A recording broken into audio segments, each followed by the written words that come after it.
Mes frères et sœurs, si Paul, dans toute son humilité, avait besoin d'un démon pour le maintenir dans l'humilité, je reprends ma phrase. Si l'apôtre Paul, Dieu le regarde et puis Dieu sait que lui là, si on le laisse seul, il ne peut pas rester humble. Il a besoin d'un démon dans sa vie.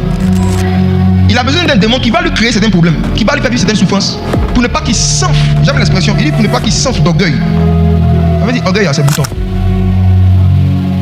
Orgueil peut s'enfler, ça peut dégonfler. Si vous voulez forcément avoir accès à certaines révélations, vivre certaines expériences spirituelles, Dieu sera obligé de vous assigner toute votre vie un petit démon qui sera à côté, pour que de temps en temps, si votre cœur s'enfle, il lui dégonfle. Désormais, vous verrez le ciel ouvert et vous verrez les anges de Dieu monter et descendre sur le Fils de l'homme. Tous ceux et celles ici qui sont nés de nouveau, qui ont le Saint-Esprit, ont déjà vu et parlé avec au moins un ange, au moins une fois. Vous tous. Je vous informe. Je vous informe. Je vous informe, après je vous explique. Mais je vous informe d'abord. Qui est en Jésus? Qui est en Christ déjà? Qui est né de nouveau? Tu as déjà parlé et tu as déjà vu au moins un ange, au moins une fois. J'ai dit au moins une fois. Vous tous. Qu'est-ce qui me pousse à dire cela? Parce que le Fils de l'homme est en vous. À cause du fait qu'il est en vous, c'est impossible pour les anges d'aller au ciel sans passer par vous. Chaque fois qu'ils veulent monter et descendre, ils doivent le faire sur le Fils de l'homme. Jésus dit, je suis le chemin. Il n'est pas seulement le chemin des hommes, il est le chemin des anges. Et s'il est en toi, tu es un chemin par lequel certains anges peuvent passer pour atteindre Dieu. C'est pourquoi parfois tu es en train de prier, puis tu sens le vent te souffle. Je vais expliquer ça après. L'église, en tant que corps de Christ, nous sommes la maison de Dieu, nous sommes le corps de Christ. Ça veut dire le corps du Fils de l'homme. Et donc, si cette promesse est vraie, les anges de Dieu montent et descendent sur l'église. C'est ce que je vais expliquer. Voici les extases. Qu'est-ce que c'est? Pourquoi Jésus a placé les extases dans sa relation avec nous? En fait, les extases sont les conséquences du mouvement des anges auprès des hommes. Les extases sont les conséquences des déplacements des anges et du ministère des anges autour des chrétiens. Les extases sont les conséquences des activités angéliques qui se passent autour de l'église, dans l'église et autour des chrétiens. Pourquoi est-ce que Dieu a placé les extases dans son intimité avec nous? Pourquoi est-ce que Dieu n'a pas mis juste l'adoration, la prière, la lecture de la Bible? Et Dieu a mis aussi les extases comme un moyen par lequel on peut communier avec Christ, comme un moyen par lequel on peut avoir des échanges avec lui. C'est à cause de la chute d'Adam. À cause de la chute d'Adam. Je vais expliquer. Lorsque Adam a été créé, avez-vous remarqué que son corps n'avait jamais connu l'enfance? Adam a été créé adulte. S'il n'était pas adulte, Dieu n'allait pas lui donner une femme. Les garçons ne se marient pas, c'est les hommes qui se marient. Adam n'était pas un ado, c'était un adulte. Il a été créé adulte. Adam n'a pas de passé, il n'a pas connu l'enfance, il n'a pas eu de famille. Donc Adam n'a pas eu le temps de pécher. Il était sans péché, son corps était sans péché. Et ce corps sans péché là, quoique n'étant pas un corps glorieux, était un corps qui vivait dans la gloire. Le corps d'Adam n'était pas incorruptible, mais son corps goûtait à l'éternité, pour utiliser l'expression de Banham. Ça veut dire que Adam vivait en Éden, qui était un endroit, qui était une... En fait, Éden était un croisement, un mélange entre le ciel et la terre. Il y a une partie d'Éden qui était physique, il y a une partie qui était complètement spirituelle. Et Adam vivait dedans, il vivait entre les deux mondes, je vais l'expliquer tout à l'heure, entre ciel et terre. Maintenant, lorsqu'il a péché, le péché l'a fait sortir de la gloire. Romains chapitre 3, verset 23 dit quoi? Tout son péché. Adam n'a pas été privé de la présence de Dieu. Il était privé de la gloire de Dieu. Deux choses différentes. La preuve, quand il a mangé le fruit, il était toujours en Éden. Il était dans la présence, mais il n'était plus dans la gloire. Privé de la gloire de Dieu, ce corps-là commence maintenant à emmagasiner beaucoup de choses sales, beaucoup de choses mauvaises. Et donc le corps de l'homme, le corps déchu, le corps d'Adam devient un corps de péché. On en parle dans Romains chapitre 7, Romains chapitre 8.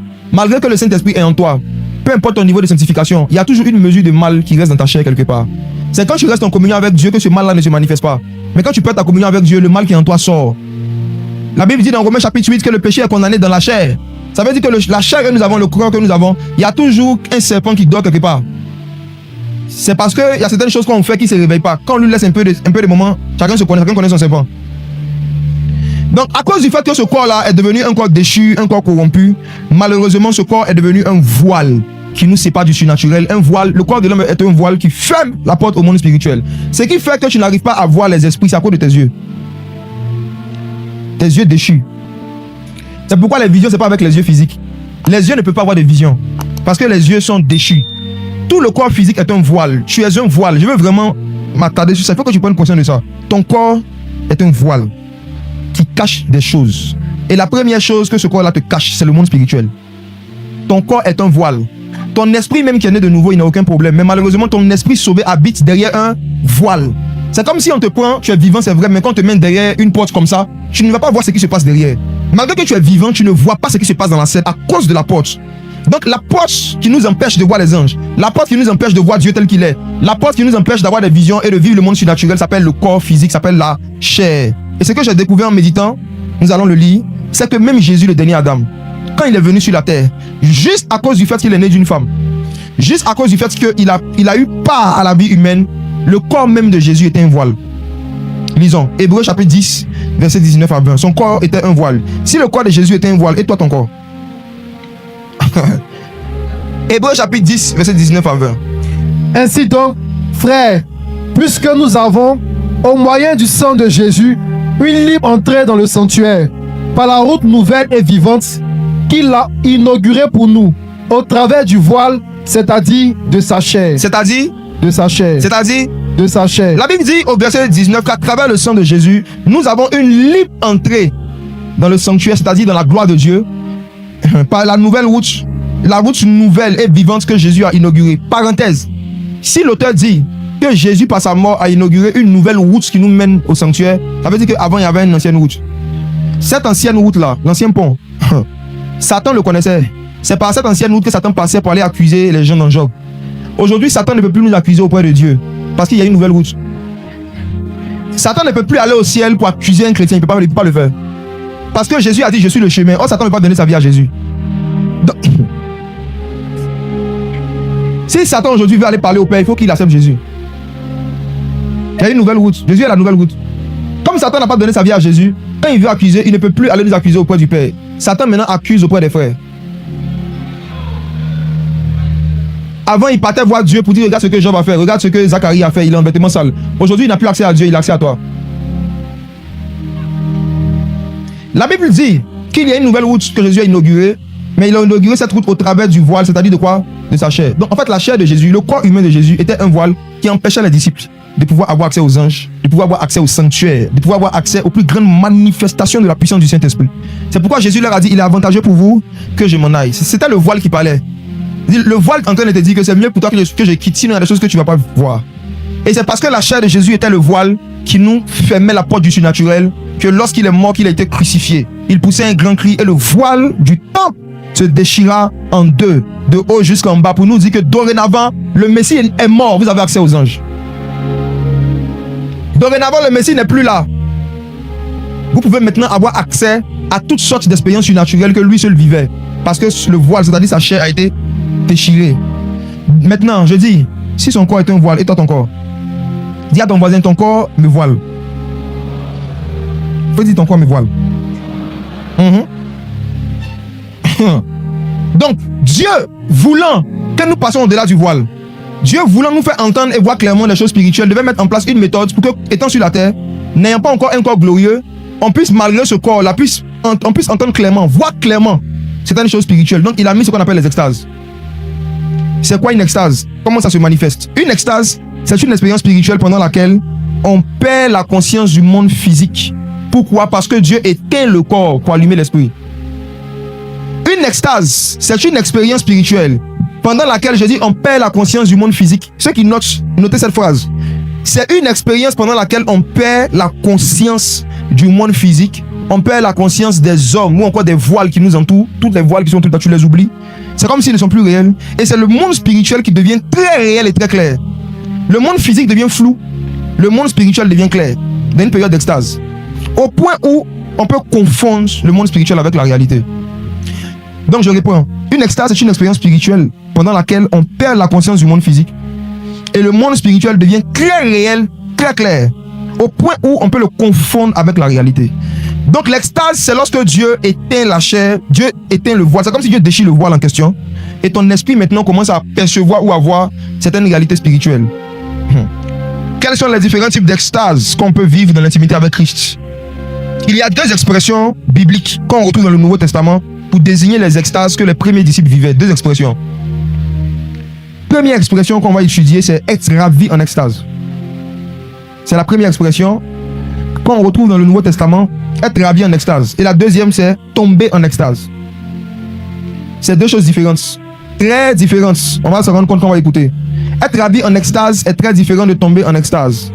Et ce soir, il y a certains qui seront ravis en extase, il y a d'autres qui vont tomber en extase. Selon la volonté souveraine du Saint-Esprit, selon l'expérience qu'il voudra faire vivre à chacun. Être ravi en extase, tomber en extase, 2 choses différentes.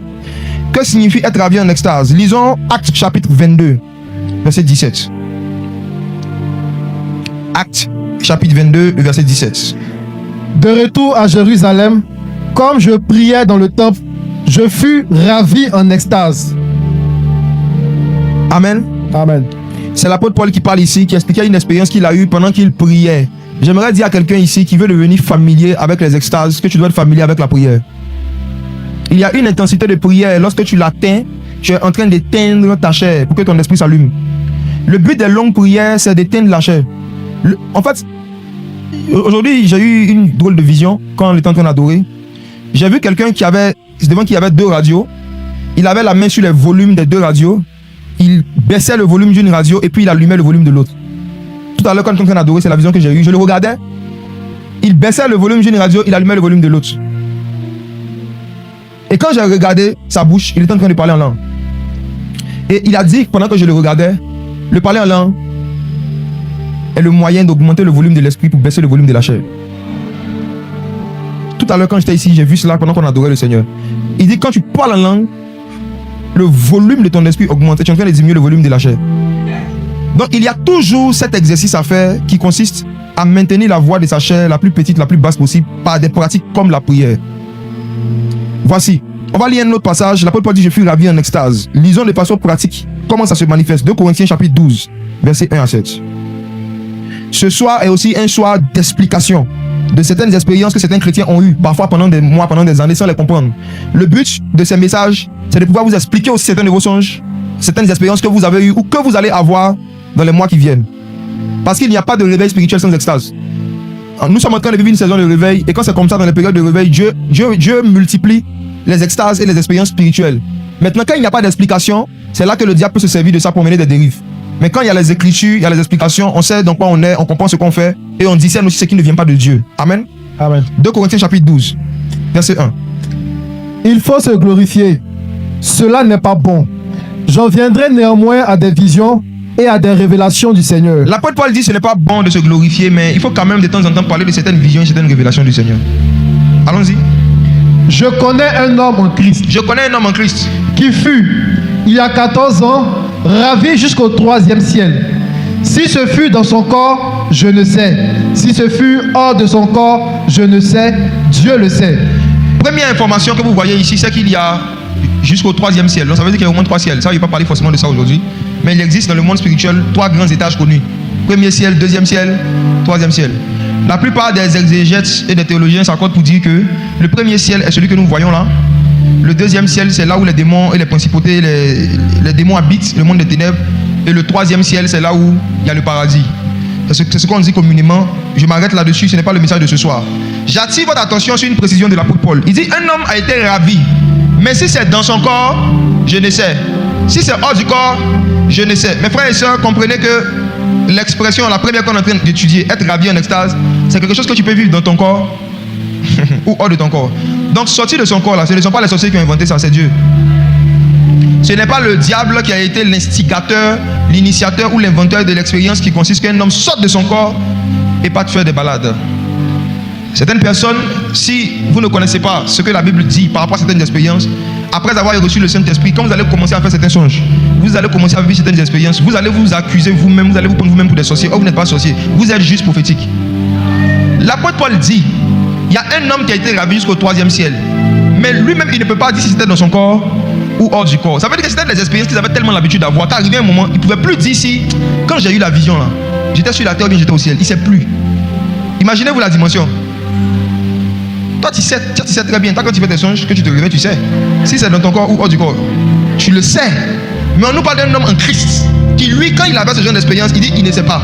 Il va juste raconter l'expérience. Il ne faut pas lui demander comment il a vu. Il ne va pas t'expliquer comment on voit. Si c'est dans le corps, hors du corps, il ne sait plus. Parce que c'était devenu la vie normale. Regardez à partir du verset 3. Et je sais que cet homme, si ce fut dans son corps ou sans son corps, je ne sais. Il insiste. Dieu le sait. Verset 4. Fut enlevé dans le paradis et qu'il entendit des paroles ineffables qu'il n'est pas permis à un homme d'exprimer. Il a été enlevé jusqu'au paradis. Donc le paradis se trouve au 3e ciel. Et il a entendu des paroles ineffables. Ça veut dire quoi?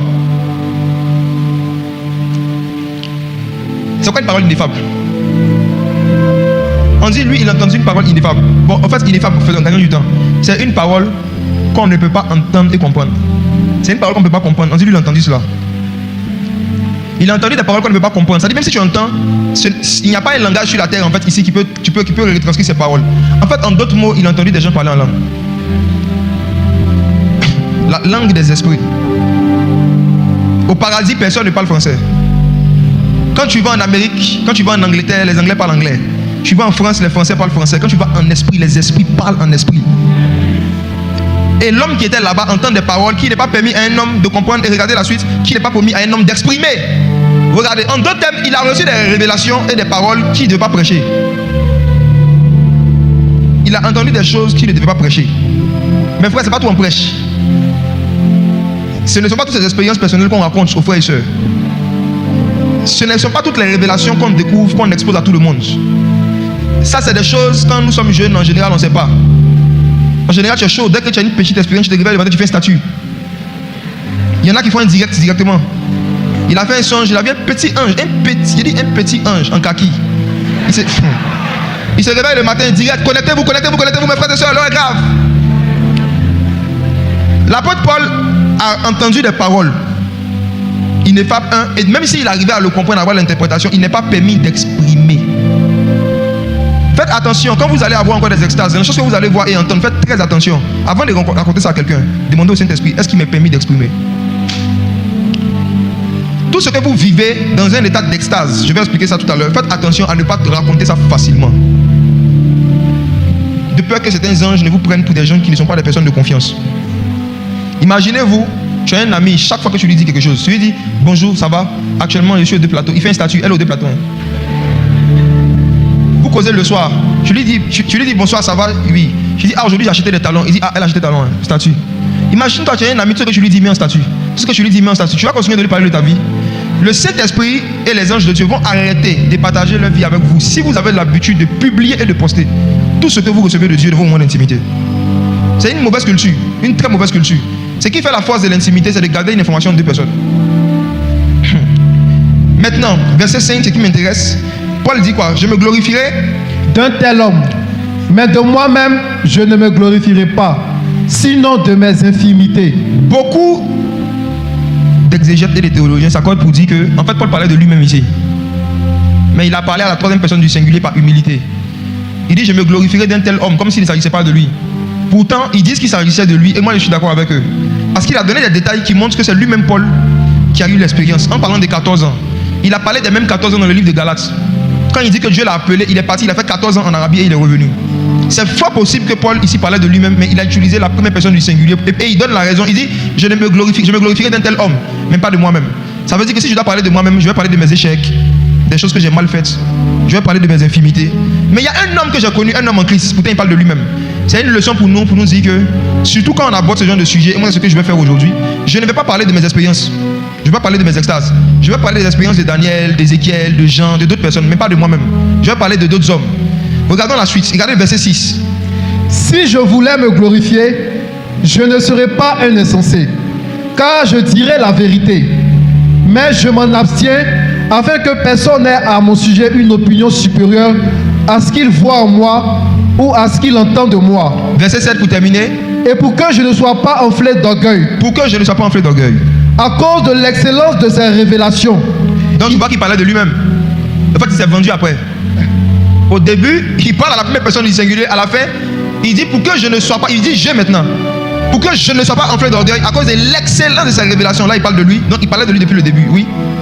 Il m'a été mis une écharpe dans la chair, un ange de Satan pour me souffleter et m'empêcher de mon orgueil. Pourquoi Dieu ne fait pas vivre certaines extases? Pourquoi Dieu ne voit pas tout le monde au 3e ciel? Voici la réponse. À chaque niveau de révélation auquel Dieu te donne accès, il y a un niveau de persécution auquel tu as accès. Parce qu'on a donné certaines informations à Paul, il y a un démon, un ange de Satan qui devait le frapper, le blesser toute sa vie pour ne pas qu'il tombe dans l'orgueil. Ça veut dire que chaque révélation de Dieu nous rapproche de l'orgueil. Chaque niveau de révélation nous rapproche d'un niveau d'orgueil. Tu sais pourquoi Dieu ne veut pas t'envoyer jusqu'au 3e ciel? Parce que tu ne vas pas aimer l'ange de Satan là. Tu ne vas pas supporter. Pourquoi Dieu ne donne pas ce genre d'expérience à tout le monde? Parce que ce n'est pas tout le monde qui sera capable de pouvoir supporter cet ange de Satan. Est-ce que Paul était possédé? Non. Est-ce qu'un démon habitait en Paul? Non. Celui qui a le Saint-Esprit qui habite en lui ne peut pas avoir un démon à l'intérieur de lui. Car Dieu est un roi et aucun roi ne fait une chambre salon avec des mendiants. Les démons sont des mendiants spirituels. Jésus, le roi des rois, ne peut pas habiter dans un corps. Et dans ce même corps, l'un démon à l'intérieur. Moi, je ne crois pas en ces choses. L'ange de Satan en question était à côté de Paul, il était avec lui et il le souffletait. Souffleter, à l'époque, il y avait un objet qu'on appelait les soufflets. C'était comme une chicotte. C'est ce que les soldats romains utilisaient pour punir les gens. Donc c'était un démon qui avait une chicotte et qui le tapait dans sa chair. Donc Paul était là et puis souvent il entend fia. Quand l'orgueil commence à pousser, fia. Paul avait certaines maladies qui rentraient dans son corps sans explication médicale. Paul avait certaines infirmités et c'est ce qu'il dit dans le verset, il avait des infirmités. Si vous lisez ses épîtres, vous allez voir que Paul avait des problèmes de santé physique. Il avait des infirmités physiques, corporelles.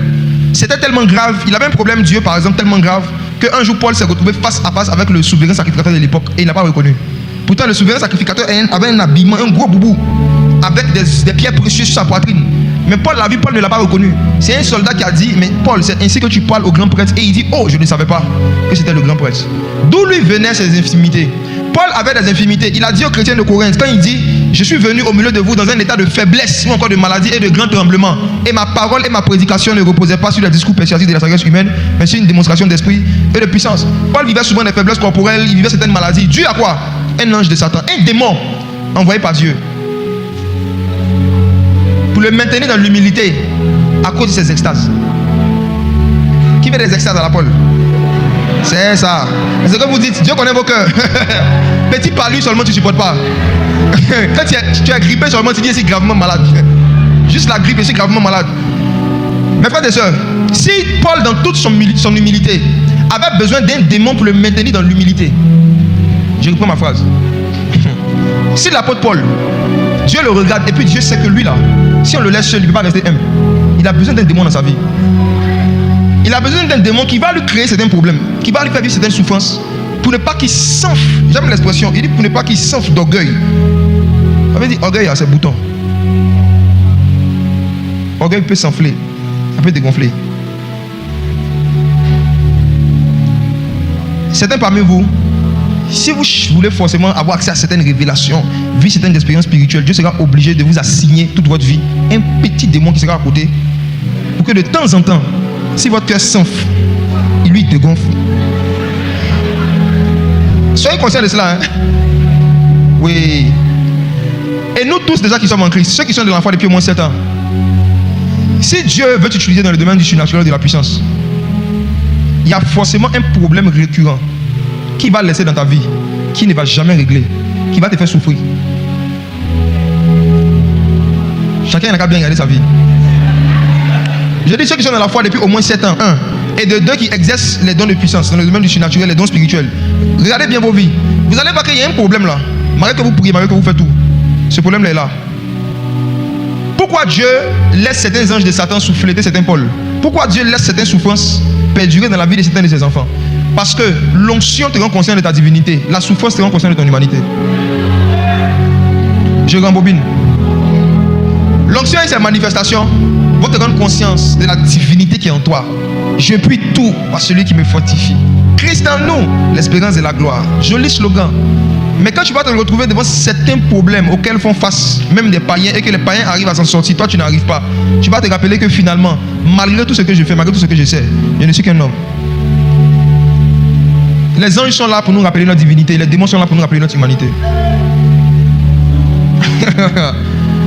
Voici pourquoi le niveau de révélation, le niveau de puissance dans lequel Dieu va te laisser exercer dépend du niveau d'humilité auquel tu aspires. C'est l'humilité qui précède chaque niveau de gloire dans lequel tu veux rentrer et rester. Il y a un niveau d'humilité de cœur.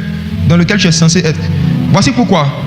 Si vous voyez quelqu'un qui manifeste la même puissance, la même autorité dans l'œuvre de Dieu pendant des années, ça veut dire que Dieu a jugé qu'il est humble. Moi, je ne crois pas que Dieu utilise les orgueilleux. Dans les versets de ma Bible, on dit que Dieu résiste aux orgueilleux. Comment quelqu'un qui est orgueilleux, Dieu va passer par lui pour guérir des malades, pour faire entendre des souffles, marcher des boiteux? Moi, je ne crois pas en ça. Si quelqu'un qui est orgueilleux et arrogant manifeste régulièrement la puissance et la gloire, c'est que ce n'est pas une puissance qui vient du Saint-Esprit. Le Saint-Esprit n'utilise pas les orgueilleux, il résiste. Il résiste aux orgueilleux. Quand on dit résister, ça veut dire, je dis viens, on passe ici, puis il ne veut pas. Je dis fais ça, il dit je ne fais pas. Tout ce que je dis, on te dit non. Résiste. Les extases. Allons maintenant sur cette histoire de dans son corps ou hors du corps. Apocalypse 4, verset 1 à 2. Je vais expliquer des expériences que certains vivent, parfois dans leur sommeil. Dans ton corps ou hors du corps, tu sauras aujourd'hui. Tu vas plus dire je ne sais pas, tu sauras. Il faut que tu saches. Apocalypse chapitre 4, verset 1 à 2. Après cela, je regardais et voici une porte était ouverte dans le ciel. La première voix que j'avais entendue, comme le son d'une trompette, et qui me parlait dit, monte ici, et je te ferai voir ce qui doit arriver dans la suite. Aussitôt, je fus ravi en esprit. Et voici, il y avait un trône dans le ciel, et sur ce trône, quelqu'un est assis. Voici, l'apôtre Jean, a vécu une expérience dans son corps et hors du corps. Dans son corps, c'était au verset 1, et hors du corps, c'était au verset 2. Au verset 1, Jean dit, voici, je regardais. Je m'arrête sur cette phrase. Il n'a pas dit, on m'a montré. Je regardais. Je regardais. Je regardais. Quand vous lisez depuis le chapitre 1, Jean était éveillé. Jésus lui parlait éveillé. Il n'était pas en extase. Il était dans son corps. Et arrivé à un moment, au début c'est une voix seulement qu'il entendait. Et arrivé à un moment, il dit, je regardais. Et maintenant j'ai vu une porte ouverte dans le ciel. En fait, il n'a pas dit que le ciel était ouvert. Il dit qu'il y avait juste une porte qui était ouverte dans le ciel. Une porte, ça veut dire que ce ciel-là était vraiment fermé. Mais il y a une porte quand même, un petit trou qui s'est ouvert. Comment il a su? Parce qu'il a regardé. Je regardais veut dire que consciemment et volontairement, j'applique mon attention, j'applique mes yeux sur quelque chose. Je regardais, c'est ce qui t'arrive. Maintenant écoutez-moi. Quand vous dormez, à qui c'est déjà arrivé? Tu dors, tu te réveilles, tu es réveillé. Mais pendant quelques secondes, quand tu regardes devant toi, tu as l'impression soit de continuer de voir le songe, ou bien tu as l'impression de voir quelqu'un pendant quelques secondes avant de venir dans ton état normal. À qui c'est déjà arrivé? De se réveiller, de continuer à regarder. Tu regardes devant toi, tu es déjà réveillé, mais tu as l'impression que le songe continue. Vous avez déjà vécu ça? Ok. C'est ça qu'on appelle avoir une extase dans son corps. Dans ton corps. Tu n'es pas hors de ton corps, tu es dans ton corps. Pourquoi? Parce que tu es conscient que tu es couché. Tu es conscient que tu es réveillé. Tu es conscient de tout ce qui se passe autour de toi. Tu es bien conscient. Mais en même temps, tu ne peux pas user de ton corps comme tu veux parce que tu n'es pas totalement sorti du monde spirituel. C'est pourquoi certains ici, ils ont l'impression de se réveiller deux fois. Vous avez l'impression que quand vous vous réveillez, vous ouvrez d'abord les yeux. Ensuite, vous devez comme vous réveiller encore. Qui vit ça un peu? Voilà. Ce sont les états d'extase. C'est de ce genre d'état-là que tu peux voir des extases dans ton corps. C'est-à-dire, Dieu peut te montrer des choses. Tu n'es pas endormi, mais tu n'es pas totalement réveillé. Et parfois même, surtout les mamans, elle peut fatiguer les gens pour les seins. C'est-à-dire qu'elle peut être en état d'extase et puis elle va voir un de ses enfants, elle va lui dire apporte-moi de l'eau. Pour elle, elle pense qu'elle a vraiment fait. Peut-être elle n'a envoyé personne. Et puis elle va se fâcher. Quand elle va vraiment se réveiller, elle va se fâcher. Papou, depuis l'eau que je t'ai demandé à où? Elle dit mais tu m'as rien demandé. Je t'ai rien demandé comment? Elle peut discuter. Est-ce que ça vous est déjà arrivé de vivre une scène pendant quelques secondes, de faire comme un rêve, et puis d'avoir l'impression que c'est une scène qui s'est vraiment passée, puis d'aller discuter avec les gens? Qui a déjà vécu ça? Moi, j'ai déjà vécu ça. Je me rappelle, la première fois où j'ai vécu ces choses, je n'étais pas encore familier, j'avais jamais entendu d'enseignement dessus, j'étais nouveau dans ma relation avec le Saint-Esprit. Il y a une scène dans ma tête. Vous savez, quand tu as une extase dans ton corps, tu ne te rappelles pas de tes songes, mais il y a des souvenirs qui restent dans ta tête. Et quand des scènes se passent dans la journée, tu as une forte impression de déjà vu. Tu as eu une extase dans ton corps. Voici, il y a une maman que je connaissais qui habitait quelque part pour moi aussi. Je me réveille le matin et en journée, j'ai décidé d'aller la saluer à l'époque. Il y a longtemps, plus de 11 ans en arrière. Je vais chez elle et quand je la vois, il y a un souvenir qui vient dans ma tête. Dans le souvenir, elle m'a dit qu'elle a adopté un enfant, un garçon au CHU de Trècheville. Un enfant qui avait été abandonné, un bébé abandonné par sa mère, elle a récupéré au CHU de Trècheville et elle l'a adopté. Dans ma tête, je vois une scène, je me souviens d'une scène où elle m'a dit ça. Et je pense qu'on a vraiment eu la conversation. Donc j'arrive chez elle, bonjour maman, comment ça va? Elle dit ça va. Je dis, ah, et l'enfant, comment il va? Elle dit, quel enfant? Il dit, l'enfant garçon que tu as adopté, dont tu m'as parlé, elle dit, je t'ai jamais dit que moi j'ai adopté un enfant garçon. J'ai dit, si tu m'as dit. Tu m'as dit. En fait, c'était tellement dans mon corps, c'était tellement réel. Il dit, si tu m'as dit. Elle dit, je t'ai dit ça quand? La dernière fois qu'on s'est vu, c'était le samedi dernier. À quel moment je t'ai dit? Puis je réfléchis maintenant. Je cherche le jour. Il dit, tu m'as dit. Elle dit quand? Il dit, c'est vrai, quand? Je lui dis, mais attends, tu n'as pas adopté un enfant abandonné par sa mère au CHU de Treichville? Elle dit, oui, mais je ne l'ai dit à personne. Pourquoi? Parce que je viens de rentrer avec lui, ça fait 1 heure. Histoire vraie. J'ai dit quoi? Elle dit, oui, elle est étonnée. Moi, je suis étonné. Nous deux, on est étonnés. Et elle m'explique maintenant. Elle dit, j'étais allé évangéliser au CHU de Koumassi et au CHU de Treichville. Et j'ai eu un cœur de rentrer pour aller prier pour quelques malades. Et j'ai entendu parler d'une femme qui a fui, qui a laissé son enfant. Le personnel en parlait comme ça. Donc, je me suis approché, j'ai demandé de quoi il s'agit. J'ai été ému de compassion. J'ai appelé mon mari. Je lui ai dit, oh, il y a un bébé abandonné ici. Est-ce qu'on peut pas le prendre? On va juste essayer de s'occuper de lui. Après, voir comment on peut le transférer, peut-être dans un orphelinat ou une pouponnière. Mais est-ce qu'on peut pas le prendre? Et son mari a dit, il n'y a pas de problème. Donc, elle dit que c'est quand elle a pris l'enfant, qu'elle était dans la voiture, que moi, je l'ai appelé pour dire, je viens te saluer. Et elle arrive, 1 heure après, moi, je viens, je demande après l'enfant. J'ai dit, ah. Donc, moi-même, je suis mélangé. Il ne sait pas ce qui m'arrive. Elle dit, mais c'est quoi? Tu as une vision? Il dit, non, mais pas vision. Moi, il n'avait pas de vision à l'époque. Il dit, moi, vision. Non. J'ai dit, dans ma tête, je me souviens d'une scène où toi et moi on a parlé. Et à l'époque, je n'ai pas pu m'expliquer ça. Je suis parti comme ça.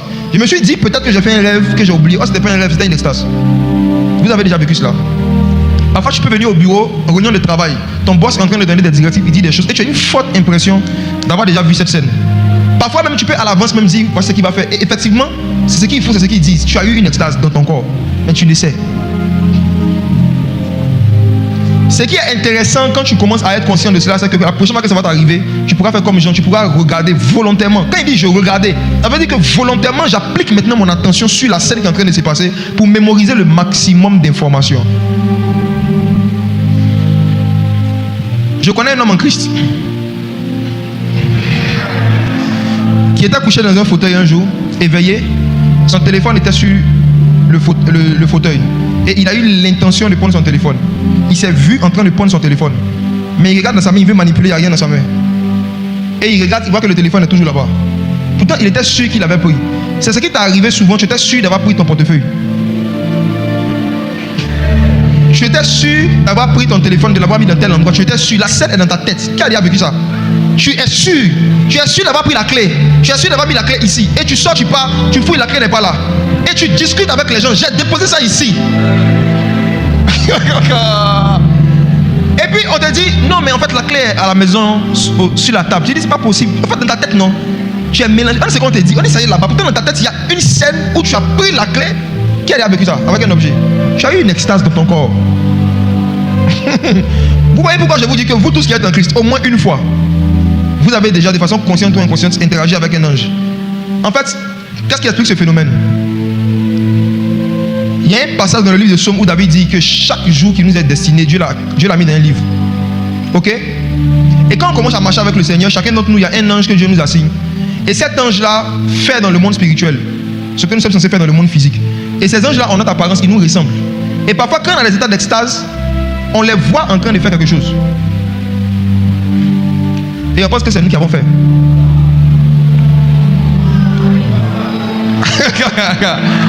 Oui, je rembobine. On est là pour expliquer les choses ce soir. Parfois, tu peux faire même un songe. Et puis tu vois quelqu'un comme toi, qui te ressemble. Tu te vois en train de faire quelque chose. Parfois, ce n'est pas toi. Tu vois les songes où tu fais, où tu te vois en train de chasser les démons. Ce n'est pas toi. Tu vois les songes où tu fais, où tu te vois devant une foule en train de chanter. Ce n'est pas toi. Les songes que tu fais où tu es dans une entreprise en train de donner des directions, ce n'est pas. C'est ton ange. Dieu les envoie dans nos vies. Dans Hébreu, la Bible dit que les anges sont des esprits en service de Dieu qui exercent un ministère en faveur de ceux qui doivent hériter du salut. Et lui, l'un des ministères qu'ils exercent en faveur, ils font dans le monde spirituel ce que nous sommes censés faire physiquement. Pourquoi on voit un modèle? Le Fils ne fait rien de lui-même. Il ne fait que ce qu'il voit faire au Père. Beaucoup de vos rêves et de vos songes sont c'est comme des indices, des chemins que Dieu vous donne pour vous montrer les choses que vous devez faire sur la terre et comment vous devez les faire surtout. Donc ne négligez pas, faites attention aux songes que vous faites où vous voyez en train de faire des grandes œuvres ou en train de faire des choses que dans la réalité vous ne faites pas. Parfois ce n'est pas vous, c'est votre ange. C'est un ange que Dieu a envoyé dans votre vie qui peut vous aider à atteindre cette stature parce que lui il le fait déjà. Dans le corps.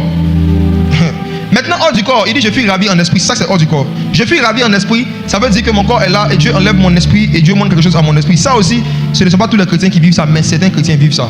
Il y en a quand ils font des songes, ils savent qu'ils ne sont pas dans leur corps. Oui. Oui. Ce ne sont pas tous les songes qu'on fait dans son corps. Il y a des songes qu'on fait hors du corps. Tu es couché, tu dors et tu es conscient qu'on t'a enlevé physiquement. Parfois même, il y en a qui vivent des expériences qui les effraient. Quand un ange les enlève, ils se voient. Ils se voient couchés. Et parfois, ils ont peur dans leur corps. Il y en a qui ont vécu des expériences où ils dorment, ils ouvrent leurs yeux, ils sont au-dessus du toit, mais ils voient toute la maison. Qui a déjà vécu des choses comme ça? Mais frère, s'il vous plaît, n'ayez pas peur de ce genre d'expérience. C'est la vie normale des chrétiens normaux. N'oubliez pas que le dernier événement auquel nous sommes en train de nous préparer, tout ce qu'on fait ici, c'est pour nous préparer à un seul événement, l'enlèvement de l'église. Et l'enlèvement de l'église va se passer comment? Les morts en Christ ressusciteront. Nous qui sommes vivants, nous allons monter avec eux où? Dans les airs. Jésus ne va pas descendre, nous allons nous envoler pour le rejoindre. Donc regardez l'appel qui est sur notre vie, c'est un appel à s'envoler. Regardez. Regarde. L'appel qui est sur la vie des disciples de Jésus, c'est un appel à voler dans les airs comme Superman. De temps en temps, quand tu es seul, essaie déjà de préparer la position que tu vas prendre pour... Quand la trompette va sonner, tu vas partir comment? Préparez vos phases que vous allez prendre pour vous envoler. L'enlèvement de l'église, c'est l'envolement des chrétiens. Les morts en Christ ressusciteront. Et nous qui sommes restés, nous allons aller dans les airs à la rencontre de Christ. On va s'arrêter au ciel, on va taper la main de Jésus. Ça va, les gars, venez, montez, montez. Nous allons nous envoler. Imaginez-vous, si le Saint-Esprit va nous donner une puissance, pourquoi on vole physiquement? C'est un songe que voler, c'est un incendie. Mes frères, normalisez le fait de faire des rêves où vous volez. Ça même c'est la vie normale. Quand on te poursuit normalement en rêve, si tu es spirituel, normalement, tu dois fuir en volant. La femme que le dragon voulait tuer dans l'Apocalypse, comment elle a fait? Elle s'est envolée. Ouais. C'est parce que tu ne sais pas t'envoler en songe justement quand tu es mort toujours. Il y a toujours les chiens qui te mordent.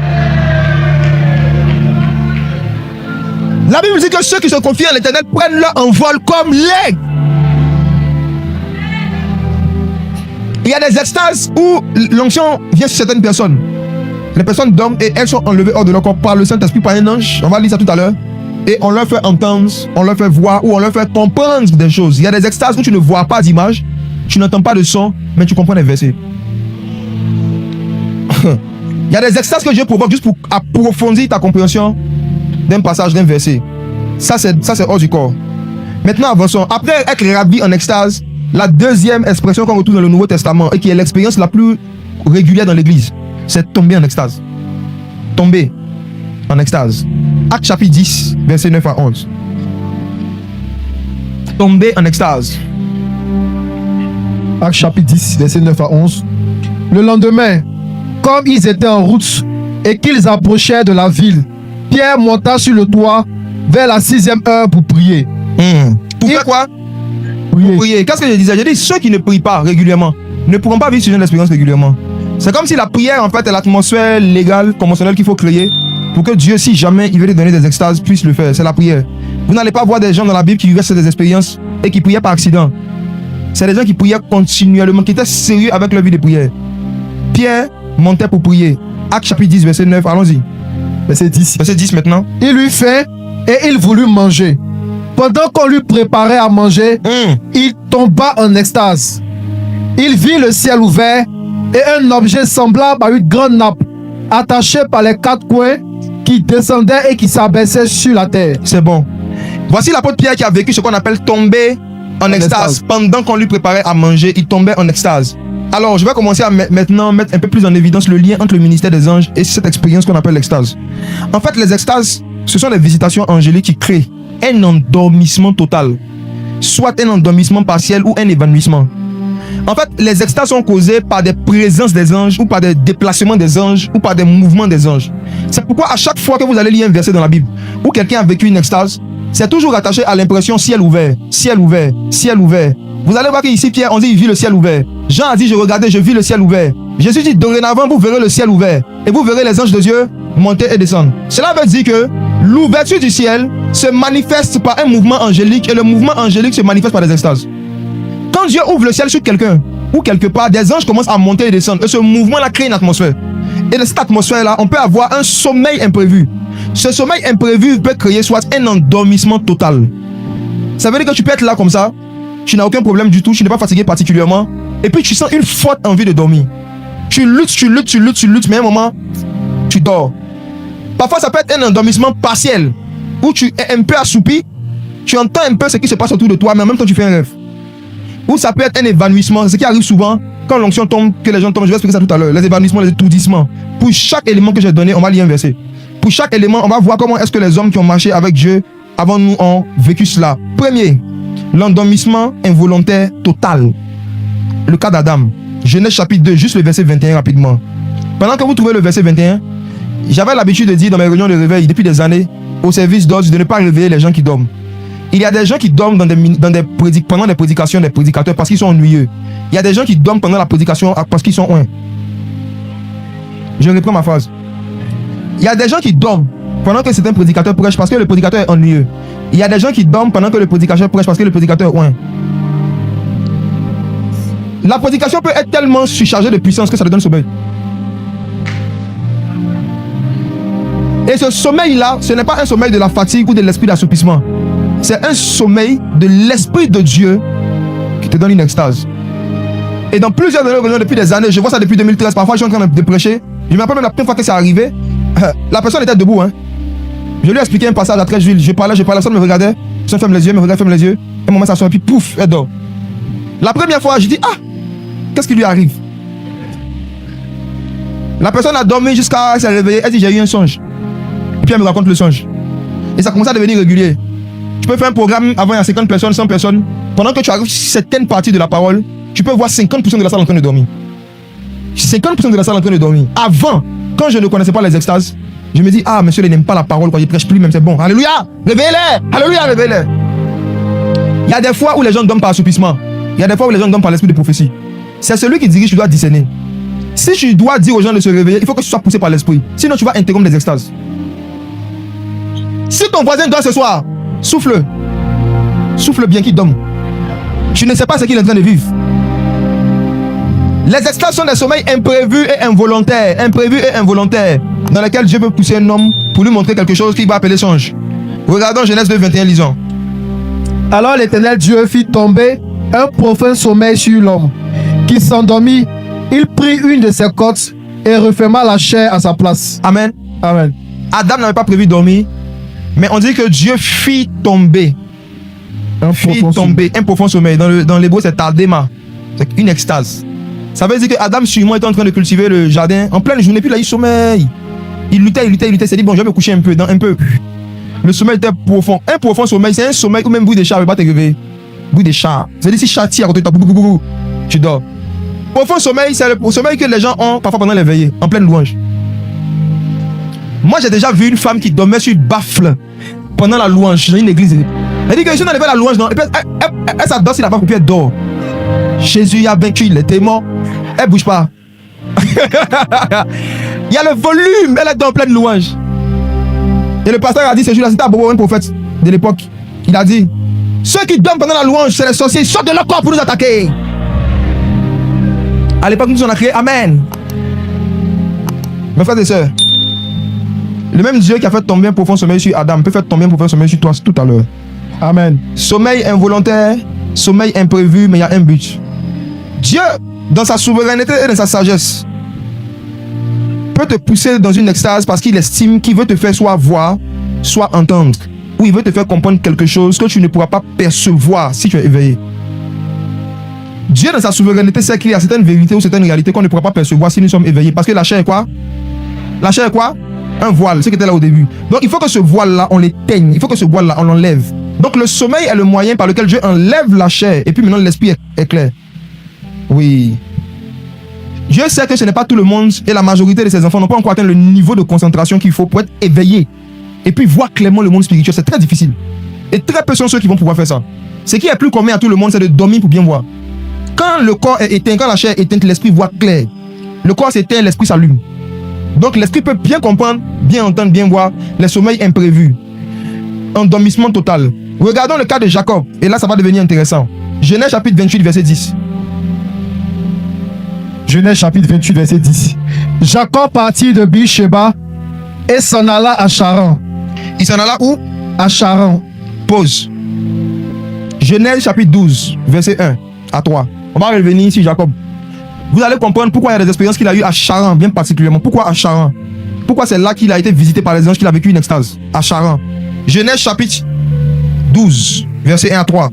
L'Éternel dit à Abraham, va-t'en de ton pays, de ta patrie et de la maison de ton père, Oui. dans le pays que je te montrerai. Je ferai de toi une grande nation et je te bénirai. Je rendrai ton nom grand et tu seras une source de bénédiction. Verset 3. Oui. Je bénirai ceux qui te béniront et je maudirai ceux qui te maudiront. Et toutes les familles de la terre seront bénies en toi. Abraham était où quand Dieu l'a visité comme ça et que Dieu lui faisait cette promesse? Regardez juste le chapitre 11, chapitre précédent. Dernier verset. Genèse 11, verset 32. Les jours de Téran furent de 205 ans et Térach mourut à Charan. Abraham était où quand Dieu lui parlait? À Charan. Abraham était où quand Dieu l'avait visité? À Charan. Abraham a été visité à Charan. Il a vécu une expérience surnaturelle à Charan. 3 générations après, son petit-fils va dormir à Charan. Et regardez ce qui lui arrive. Retournons maintenant dans Genèse 28, 28. verset 10. Jacob partit de Beersheba et s'en alla à Charan. Il arriva dans un lieu où il passa la nuit, car le soleil était couché. Il y prit une pierre dont il fit son chevet et il se coucha dans ce lieu-là. Il eut un songe et voici, une échelle était appuyée sur la terre et son sommet touchait au ciel. Et voici, les anges de Dieu montaient et descendaient par cette échelle. Le fils de l'homme. Verset 13. Et voici, l'Éternel se tenait au-dessus d'elle. Et il dit, je suis l'Éternel, le Dieu d'Abraham, ton père, Continue. et le Dieu d'Isaac. La terre sur laquelle tu es couché, je la donnerai à toi et à ta postérité. Verset 16.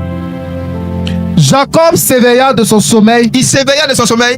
et il dit, Il dit quoi? certainement, Oui. l'Éternel est en ce lieu et moi, je ne le savais pas. Verset 17. Il eut peur et dit que ce lieu est redoutable. C'est ici la maison de Dieu, c'est ici la porte des cieux. Amen. Amen. On fait simple. Première leçon. La nature des expériences spirituelles, des songes et des extases que tu vas avoir dépend des lieux où tu dors. Wow. Il y a certains parmi vous, vous avez commencé à faire certains songes quand vous avez commencé à vivre dans certains quartiers. Ce que je veux dire, c'est quoi? Parce que Dieu avait visité Abraham à Charan et parce que des anges étaient déjà passés par là, il y a quelque chose qui s'était établi là au même lieu. Et vous savez, ce que les patriarches avaient l'habitude de faire, c'est lorsqu'ils vivaient une expérience surnaturelle quelque part, ils prenaient une pierre et ils bâtissaient ce qu'on appelle un hôtel, une ou plusieurs pierres, et ils faisaient des hôtels là. L'hôtel était comme une antenne, était comme un drapeau, comme un point de repère pour les générations qui vont venir, pour dire que ce lieu-là, ici, tu peux avoir une expérience surnaturelle. Abraham, n'ayant pas manqué à la pratique, avait fait comme d'habitude des sacrifices, il avait fait des offrandes à Dieu avec des pierres. Jacob vient à Charan, il veut dormir et Jacob prend une pierre. Regardez le détail. Jacob prend une pierre et il se couche dessus. Jacob pensait qu'il dormait sur un caillou, or il dormait sur Christ. Parce que c'est un morceau de Christ qu'il avait pris, un morceau de révélation que son grand-père avait laissé, sur lequel il s'est couché. Ce que tu vois dépend aussi de la dernière chose sur laquelle tu as médité avant d'aller dormir. La pierre représente une parole. La pierre représente une parole. La pierre représente une parole, une information sur laquelle tu te couches. Jacob qui dort sur une pierre, c'est Jacob qui médite Christ avant d'aller dormir. Donc il peut voir des anges. Et vous, les dernières choses que vous faites avant d'aller dormir, c'est quoi? Merci d'avoir regardé cette vidéo du pasteur Jacques Amessant. Si cet enseignement a fortifié votre foi, prenez quelques secondes pour aimer cette vidéo, la partager à vos proches et vous abonner à la chaîne.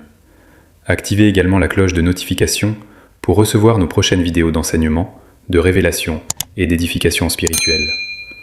Ensemble, continuons à grandir dans la connaissance de la parole de Dieu et dans la puissance du Saint-Esprit. Que Dieu vous bénisse richement.